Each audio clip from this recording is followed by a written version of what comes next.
Good morning friends, welcome back to my channel. কেমন আছো বলো তোমরা সবাই? আশা করছি তোমরা সবাই খুব খুব ভালো আছো, আর আমিও বেশ আছি, মোটামুটি চলে যাচ্ছে। তো আজকে সকাল থেকে ব্লগটা শুরু করলাম, আর সকালবেলা উঠেই রান্না বসিয়ে দিয়েছি, কারণ শীতের বেলা তাড়াতাড়ি কেটে যায়। রান্না করাটা একটা মহা ঝামেলা বলতে পারো। অন্য কাজগুলো তাও হয়ে যায়, কিন্তু রান্না করতে অনেক দেরি হয়ে যায়। আর সকালবেলা উঠে আমার টিফিনও করা হয় না, তাই আজকে তাড়াতাড়ি রান্না বসিয়ে দিয়েছি যে রান্না করে ভাত খাবো সেই জন্য। আর শীতকালে মানে শীতের প্রথমেই উঠেছে ফুলকপি। তো ফুলকপির তরকারি আমার মাছ দিয়ে খুব ভালো লাগে খেতে, কিন্তু আজকে যেহেতু আনফর্চুনেটলি মাছটা নেই, বাট অন্য সবজিগুলো আছে, তাও ভাবলাম ফুলকপি আলু দিয়ে ঝোল করি। তো ওটাও আমার বেশ ভালো লাগে, মাছ থাকলে একটু বেটার হয়, বাট চলে যাবে, মাছ নেই তো কী হয়েছে। তো এই তরকারিটা আমার ভালো লাগে। তোমরা বলো, কমেন্ট করে জানিও যে শীতের কোন সবজিটা তোমাদের খুব ভালো লাগে খেতে। আমার তো ফুলকপি ভালো লাগে। আর আর সেরকম একটা সবজি আমি বলেছিলাম আগের দিন যে আমি সবজি খেতাম না, বাট এখন সব কিছুই খাওয়ার চেষ্টা করি। এখন সবই ভালো লাগে আমার। সকালে ঘুম থেকে উঠেই আমি ঘরটা প্রথমে ঝাড় দিয়ে নিয়েছি, তারপর জামাকাপড় ছেড়ে ভাত বসিয়ে দিয়েছি। আর তোমাদেরকে তো দেখালাম যে ফুলকপি কাটলাম আর মশলাগুলো কেটে নিয়েছি। আজকে ফুলকপিটা একটু কষা কষা মাংসের মতো রান্না করব, তাই আদা রসুন পেঁয়াজও কেটেছি। ফুলকপি নিরামিষও ভালো লাগে আর মশলা দিয়েও ভালো লাগে, সব কিছুতেই ভালো লাগে। যে কোনো রান্নাকে ভালো করতে গেলে কি করতে হয় জানো তো? রান্নার মূল মহামন্ত্র হচ্ছে মশলাটাকে ভালো করে কষাতে হবে। মশলা তুমি যত কষাবে তত কিন্তু তরকারিটা সুন্দর হবে। প্রথমে তো মশলাটাকে কষিয়ে নিতে হবে ভালো করে, তারপর যে ইনগ্রিডিয়েন্টসটা দিয়ে তুমি রান্না করছো, মেন ইনগ্রিডিয়েন্টস সবজি হতে পারে, মাছ, মাংস, ডিম, যেটাই হোক, সেটা দিয়েও ভালো করে কষাতে হবে। তো এটাই হচ্ছে মেন কথা। মশলা তুমি যত কষাবে, যত খুন্তি নাড়বে, তরকারি তত টেস্টি হবে।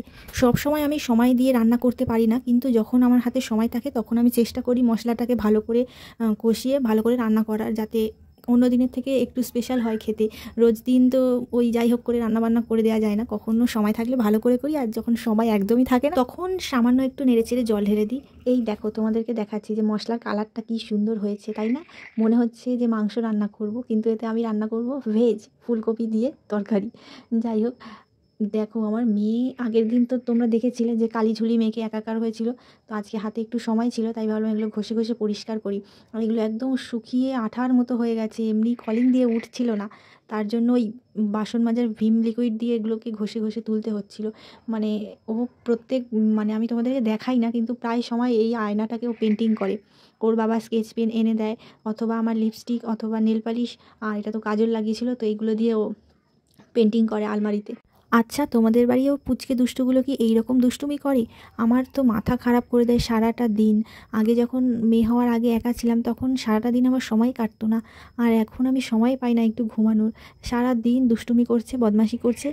আর এখন তো খুব পাকা পাকা কথাও শিখেছে, সারাদিন বক বক বক বক করে। তো ওকে বললাম, আমার ঘষতে ঘষতে হাত ব্যথা হয়ে গেছে, তুই তো এগুলো করেছিস, এখন তুই ঘষে তোল।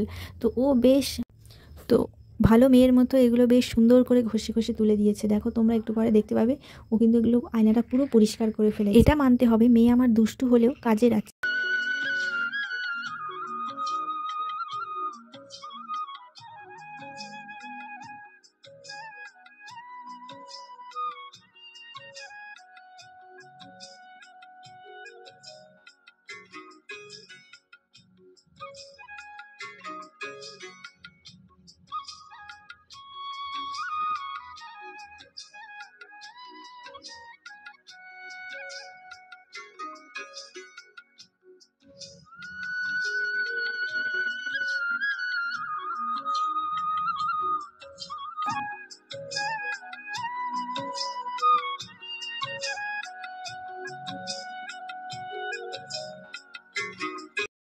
সাইকেলটা চিনতে পারছো? সবুজ সাথীর সাইকেল। যখন আমি প্রথম ক্লাস 10-এ উঠেছিলাম, তখন স্কুল থেকে দিয়েছিল। তো এই সাইকেলটা আজকে 9-10 বছর হয়ে গেছে, অনেকটাই পুরনো হয়ে গেছে, বাট এই সাইকেলটাকে নিয়ে এত স্মৃতি জড়ানো আছে না, সেই ছোটোবেলার দিনগুলো মনে পড়ে এই সাইকেলটাকে ধরলেই। তো সাইকেলটা আমি একদম ফেলতে পারি না, হয়তো এর থেকে আরও ভালো সাইকেল আমি কিনে নিতে পারতাম, বাট আমি ইচ্ছা করেই কিনি না। যে এই সাইকেলটা আমার মানে একমাত্র একটা পুরনো বন্ধু, যেটা বলতে পারো। স্কুলের বন্ধুরা তো সবাই এখন ছাড়াছাড়ি হয়ে গেছি, সবাই সবার মতো, বাট এই সাইকেলটা আমার কাছে একটা অ্যান্টিক পিস, যেটা আমি ফেলতেও পারি না।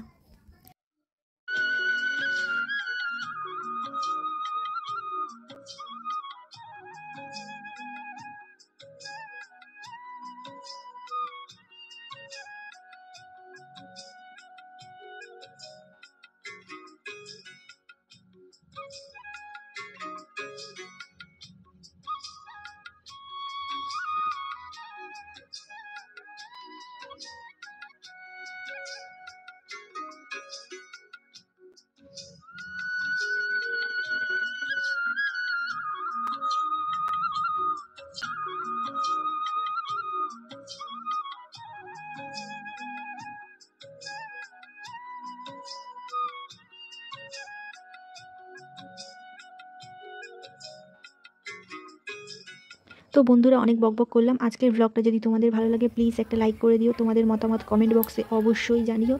আর দেখা হচ্ছে নেক্সট ব্লগে। ততক্ষণ তোমরা খুব ভালো থাকবে, সুস্থ থাকবে। Tata, bye, I love you all guys.